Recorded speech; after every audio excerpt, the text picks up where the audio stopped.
शुमाली Korea और Kim Jong on, ये दो वो नाम हैं जो अमेरिका, इसराइल और जापान के लिए ख़तरे की अलामत बने हुए हैं। शुमाली कोरिया ने आज फिर मिसाइल दागे हैं जिससे जापान में ख़तरे के अलार्म बज उठे। ये मिसाइल क्यों दागे गए, किस तरफ दागे गए, आमिर रज़ा से बात करते हैं। आमिर भाई, ये क्या चीज़ है किम जोंग ऑन? हर दूसरे चौथे दिन कोई ना कोई मिसाइल दागता फिरता है। आज फिर मिसाइल दागे गए हैं, जापान में ख़तरे के अलार्म बजाए गए हैं। उन्होंने अपने एयरक्राफ्ट कैरियर, अपने हवाई जहाज़, अपने बहरी जहाज़, उनको भी अलर्ट जारी कर दिए हैं।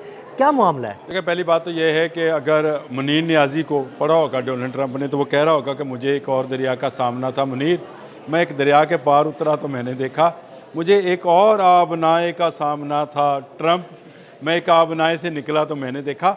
आपने हरमत से निकलेगा, आबनाए त्सुशिमा में फंसेगा। अब ये त्सुशिमा जो है, आपने ये वैसी ही गुज़रगाह है, और ये सबसे बड़ी गुज़रगाह इसलिए है कि इसके इर्द गिर्द जो ममालिक हैं, अगर आप उनकी तरतीब देखें, शुमाली कोरिया, फिर आ जाता है जापान, फिर साउथ कोरिया और फिर चाइना। अब ये चाइना को अगर कंट्रोल करना है तो ट्रंप को आपने त्सुशिमा पर जो है कब्ज़ा करना। ये आपने हरमज़ हमने बहुत सुन लिया, बहुत हमने समझ लिया, जान लिया। अब बारी है त्सुशिमा को समझने की इन ममालिक की सारी ट्रेड इसी आबने से गुजरती है। बिल्कुल।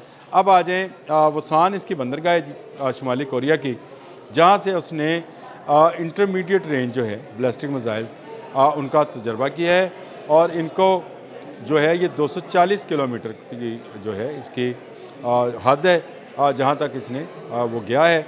और इसके अलावा ये ऐसा बैलिस्टिक मिसाइल था जिसकी तवक्को शायद ना जापान कर रहा था ना जनूबी कोरिया। जनूबी कोरिया पिछले दिनों में ये बात कह रहा था कि हम शुमाली कोरिया के साथ तल्लुकात बेहतर बनाना चाहते हैं। उसकी बुनियादी वजह यह थी कि अमेरिका यहाँ से अपना और पेट्रियट दोनों ले गया, दिफाई निज़ाम ले गया था, और यहाँ से अब्राहम लिंकन ले गया, लेकिन नॉर्दर्न चाइनीज सी से अपना अब्राहम लिंकन ले गया। इस वक्त अगर देखा जाए तो जापान और साउथ कोरिया जो है बिल्कुल बरहना हालत में है। आप ये बात यही जारी रखिएगा। लेकिन आपने जब वो ये चीज़ें लेके गया था, आपने एक फ़िक्रा कहा था जो मुझे बड़ा पसंद है। आपने कहा था कि जनाब शेर के मुंह के आगे छोड़ गया। हाँ, इनको छोड़ गया।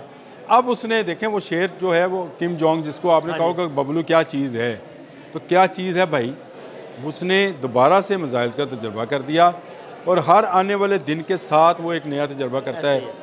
अभी तो मैं आपको बताऊं, कल उसने एक तजर्बा किया, नाकाम हुआ। कामयाबियाँ अपनी जगह पे रही। उसने एक तजर्बा किया जो कि ज़मीन से फ़ज़ा में मार करने वाला मिसाइल था, B2 के लिए था। ओह ज़बरदस्त। वो उस पर काम कर रहा है कि ताकि, यानी अगर वो नाकाम भी हुआ है तो उस पर काम तो वो कर रहा है, और वो जिस स्पीड से उस पर काम कर रहा है, अगर तो इसका मतलब है किसी भी दिन वो उसका कामयाब तजर्बा कर लेगा। देखें वो कर रहा है और उसने कर जाना है। ये अमेरिकन की भूल है कि B2 तक पहुंच कोई नहीं सकेगा। वो B2 पर काम कर रहा है कि मैं तो ये कहता था कि चाइना के सैटेलाइट B2 को मारेंगे। उनको आपने उस पर एक मरहले पैकेज भी बनाया था, हवा में तैरते हुए फौजी अड्डे आपने बनाया था। अच्छा, मैं यही समझ रहा था कि इन पर, लेकिन शुमाली कोरिया का दिमाग क्या है, वो कह रहा है ज़मीन से मैं B2 को क्यों नहीं मार सकता, कोई ऐसा मिसाइल क्यों नहीं है जिस तरह के ज़मीन से फ़ज़ा में मार करने वाले मिसाइल्स होते हैं, जहाज़ों का पीछा करते हैं, तो ये जहाज़ों का पीछा जो है B2 का क्यों नहीं हो सकता। उसकी स्टेल्थ टेक्नोलॉजी क्या है, गो कि उसका कल ये तजर्बा नाकाम हुआ, लेकिन आपकी बात मेरे भी समझ में अब आई है, इसका मतलब है वो बना रहा है। आज नाकाम हुआ है, कल कामयाब हो सकता है, और अगर कामयाब होता है तो फिर अमेरिकन जहाज़ों के लिए और नई मुसीबत खड़ी हो जाएगी। वो इसका एक B2 ही तो बचा था, F-35 भी पकड़ा गया था, B2 बचा है। B2 भी अगर निशाने पे आ गया तो क्या रहेगा अब उसके पास वो क्या नई टेक्नोलॉजी लेके आएगा। तो ये टेक्नोलॉजी का गेम है। इसमें शुमाली कोरिया हर आने वाले दिन के साथ देखें वो अपनी बेटी का हाथ पकड़ता है। हाँ जी, और वो जाकर मिसाइल तजर्बा करता है। और मज़े की बात यह है, बेटी के साथ बैठता है किसी बेंच पे, किसी कुर्सी पे, और वो देखता है जनाब क्या कहाँ से मिसाइल फायर हो रहा है, क्या हो रहा है। नहीं, वो साहल पे भी ले गया। मैं तो हैरान हूँ कि बैटरीज के पास से बेटी को लेकर गुजरता है, और किस शान के साथ गुजरता है, और किस वो तमकनत के साथ काम कर रहा है। इस वक्त जनूबी कोरिया खाली पड़ा है, जापान के पास अपनी कोई टेक्नोलॉजी नहीं है। जापान सारी की सारी अमेरिकन टेक्नोलॉजी भी करता है, जनूबी कोरिया सारी अमेरिकन टेक्नोलॉजी। देखें, अमेरिका की सबसे बड़ी जो वो है वो टेक्नोलॉजी ट्रांसफ़र बहुत कम करता है। हाँ, वो टेक्नोलॉजी ट्रांसफ़र नहीं करता। अच्छा, वो टेक्नोलॉजी ट्रांस तो किसी को वो ऐसा भी नहीं होने देता कि वो अपने तौर पे ख़ुद मुख्तार। पाकिस्तान मेरा ख़्याल है दुनिया में वाहिद मिसाल है जो इस हद तक गई कि उसने अपने जहाज़ बना लिए, अपने मिसाइल सिस्टम बना लिए, अमेरिकन टेक्नोलॉजी से बाहर जाकर उसने नई चीज़ें डेवलप कर ली। लेकिन बाकी ममालिक जो उसके ज़ेर असर होते हैं उनको वो इस काबिल नहीं रहने देता। आप अपने गल्फ़ को देख लें, इनमें से कोई मुल्क अपनी टेक्नोलॉजी की बनाने के काबिल नहीं रहा। बिल्कुल ऐसे ही। यही मामला जो है जनूबी कोरिया और जापान का भी है। अब शुमाली कोरिया उन पर एक खौफ की तलवार बनकर लटक रहा है। किसी वक्त ये तलवार गिरनी, और मैंने जो आपको कहा है कि आपने तोशिमा जो है ये जंग का नया मैदान हो सकता है। हो सकता है, ये बात आप 1 महीना पहले भी कह चुके हैं कि जंग का अगला मैदान यहीं पे सजेगा। क्योंकि यहाँ से चीन को काबू करना है और चीन ने क्योंकि ताइवान पे जाना है। अब चीज़ों को जो इंटरलिंक करते जाते हैं, इनका ख्याल ये था कि 4-5-6 रोज़ में ईरान काबू में आ जाएगा, उसके बाद बाकी चीज़ों देखें वेनेजुएला काबू में किया, उसके बाद ईरान की तरफ आए, ईरान से इन्होंने शुमाली कोरिया या चीन की तरफ जाना था अपनी ताकत बढ़ाते। वो जो वो नोकिया का सांप याद आ गया, वो जो खाता जाता था बड़ा होता रहता था। तो ये एक सांप की जैसी चाल थी कि वेनेजुएला का तेल पिया और बड़ा हो गया, ईरान का तेल पिया और बड़ा हो गया, फिर उसके बाद शुमाली कोरिया को दबाया और बड़ा हो गया, और एट द एंड में चीन पर कब्जा कर लिया। वो तो यही चाहता था। अगर ये इनकी प्लानिंग देखी जाए तो मेरा ख्याल है कि इनकी प्लानिंग अब नाकाम होने जा रही है। किम जोंग जो हैं वो हर आने वाले दिन के साथ एक नए बैलिस्टिक मिसाइल का, दुनिया ने समझ लिया भाई कि आपके जहाज़ भी काम नहीं करते हैं जो बैलिस्टिक मिसाइल काम करता है। आप अपने मुल्क में आराम से बैठकर बटन दबाकर वो काम कर सकते हैं, जिसके लिए आपको पायलट, जहाज़, बाकी चीज़ों की ज़रूरत है, एयरबेस बनाने की ज़रूरत है।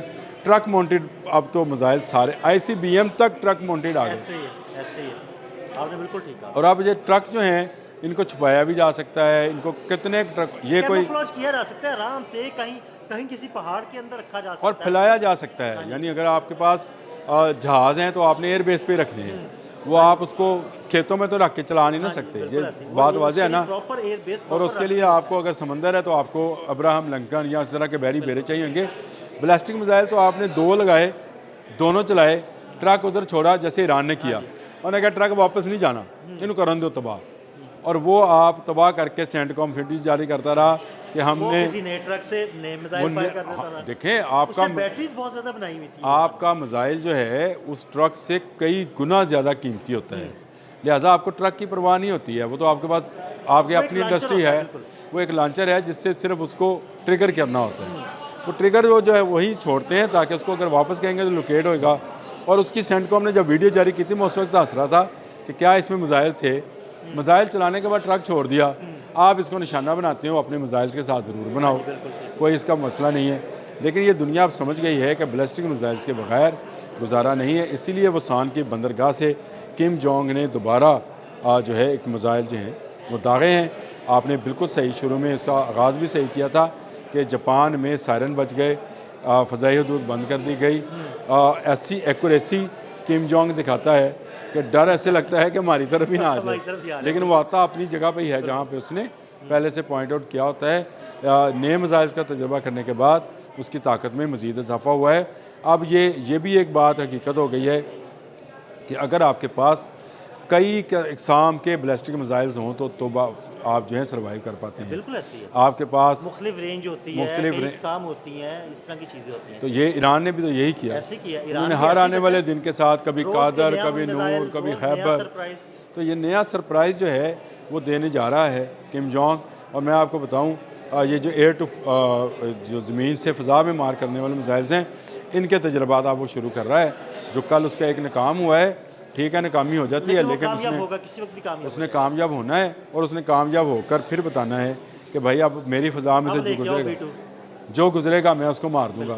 तो ये सिर्फ ड्रावा ही काफ़ी है। किम जोंग का वो जो कहते हैं नाम ही काफ़ी है, उसका नाम ही काफ़ी है। उसने बैलिस्टिक मिसाइल्स की नई रेंज जो है वो इंट्रोड्यूस करवा दी। बहुत शुक्रिया आमिर भाई। आमिर भाई ने बड़ी तफसील के साथ इस सारे मामले के बारे में आपको बताया।